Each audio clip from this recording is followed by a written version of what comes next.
विष्णु वृक्ष की कहानी भाग 1। एक समय की बात है, एक विशाल और दिव्य वृक्ष था जिसका नाम विष्णु था। यह वृक्ष गांव बीचों बीच खड़ा था और इसे सबसे पुराना और सबसे शक्तिशाली माना जाता था। इसकी शाखाएं इतनी लंबी थीं कि वे आसमान को छू रही थीं और इसकी छाया में पूरा गांव बसा हुआ था। लोग इस वृक्ष को केवल एक पेड़ नहीं बल्कि अपने जीवन का अभिन्न हिस्सा मानते थे। विष्णु वृक्ष अपने आसपास के वातावरण को शुद्ध करने के लिए जाना जाता था। इसके पत्ते और फल विशेष गुणों से भरे थे। गांव वाले कहते थे कि इसके फल खाने से मन की शांति मिलती है और इसके पत्तों का चूर्ण स्वास्थ्य के लिए बहुत लाभकारी होता है। वृक्ष की उपस्थिति गांव वालों के लिए संजीवनी से कम नहीं थी। हर सुबह बच्चे, बूढ़े और जवान सभी वृक्ष के नीचे इकट्ठा होते थे और इसकी छांव में अपने विचार साझा करते थे। गांव का एक बूढ़ा आदमी, जिसे सब दादाजी कहते थे, हमेशा विष्णु वृक्ष की महिमा गाते थे। वह कहते, यह वृक्ष हमारे जीवन का आधार है, इसकी छाया में हमारी खुशियां हैं। लोग उनकी बातों को ध्यान से सुनते थे। उन्होंने वृक्ष के प्रति लोगों में जागरूकता फैलाने का कार्य किया और इस वृक्ष की रक्षा की आवश्यकता पर जोर दिया। लेकिन कुछ लालची लोग हमेशा इस वृक्ष को काटने की योजना बनाते रहते थे। एक दिन कुछ बाहरी लोग गांव में आए। वे खतरनाक और लालची थे। उन्होंने गांव वालों को बताया कि वे वृक्ष की लकड़ी बेचकर धन कमाना चाहते हैं। गांव वालों ने उन्हें समझाया कि विष्णु वृक्ष हमारे जीवन का अभिन्न हिस्सा है और इसे काटना हमारी संस्कृति और परंपरा के खिलाफ है। लेकिन उन बाहरी लोगों ने गांव वालों की बात नहीं मानी और वृक्ष को काटने का फैसला किया। रात का समय था जब गांव वाले सो रहे थे। अचानक एक अंधेरी परछाई वृक्ष के पास आई। वह एक रहस्यमय व्यक्ति था जिसकी आंखों में खतरनाक चमक थी। उसने अपने हाथ में एक तेज कुल्हाड़ी पकड़ी हुई थी। बूढ़ा आदमी जाग गया और उसने ये देखा।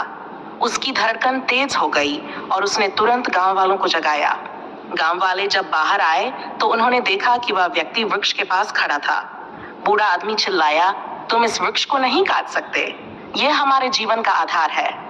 अगर तुम इसे नुकसान पहुंचाने की कोशिश करोगे तो तुम्हें हमारी शक्ति का सामना करना पड़ेगा। वह व्यक्ति हंसते हुए बोला, तुम्हारी शक्ति? ये सिर्फ एक पेड़ है, मैं इसे आसानी से काट दूंगा। जैसे ही उसने कुल्हाड़ी ऊपर उठाई, विष्णु वृक्ष ने गहरी गूंजती आवाज में कहा, मैं तुम्हारे इरादों को पहचानता हूँ। अगर तुम मुझे काटने की कोशिश करोगे तो तुम्हें मेरी शक्ति का अनुभव होगा। गांव वाले हैरान रह गए। उन्होंने देखा कि वृक्ष की शाखाएं धीरे धीरे ऊपर उठने लगीं और उस व्यक्ति के चारों ओर हल्का सा प्रकाश फैलने लगा।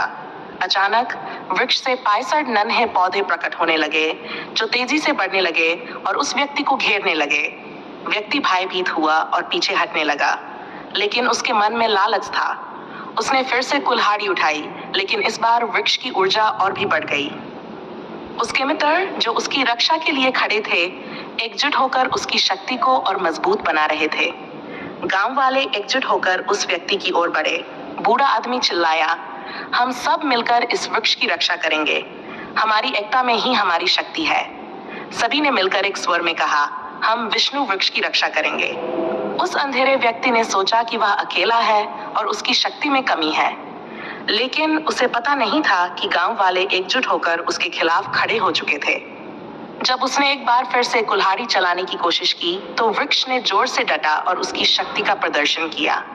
वृक्ष की जड़ों से एक विशालकाय प्रकाश निकला जिसने उस व्यक्ति को घेर लिया। उसके चारों ओर वृक्ष के मित्र नन्हे पौधे तेजी से बढ़ने लगे और उसने देखा कि उन पौधों में एक अद्भुत शक्ति थी। वह व्यक्ति डर गया और कुल्हाड़ी को नीचे गिरा दिया। गांव वालों ने यह देखकर एक दूसरे को देखा और समझ गए कि उनकी एकता ने उन्हें इस संकट से बचा लिया है। बूढ़ा आदमी बोला, हमने एक सबक सीखा है, जब हम एकजुट होते हैं तो हम किसी भी बाधा का सामना कर सकते हैं। लेकिन क्या यह खतरा समाप्त हुआ था?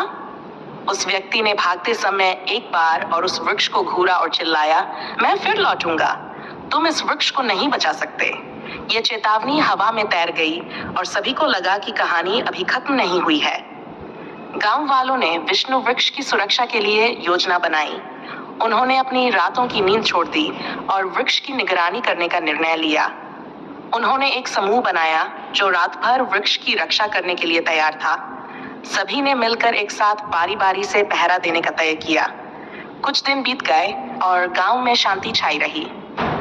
लेकिन एक रात जब सब लोग सो रहे थे, एक बार फिर से अंधेरे में वही रहस्यमय व्यक्ति प्रकट हुआ। उसने चुपचाप गांव की सीमाओं को पार किया और वृक्ष के पास पहुंच गया।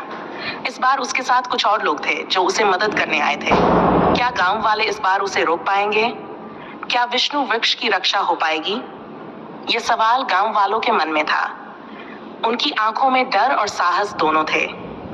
ये कहानी अब एक नई दिशा में बढ़ रही थी। गांव वालों को अब अपने विश्वास और एकता की शक्ति को साबित करना था। क्या वे विष्णु वृक्ष को बचा पाएंगे या यह उनकी खुशियों का अंत कर देगा? यह सब अगले भाग में ही पता चलेगा।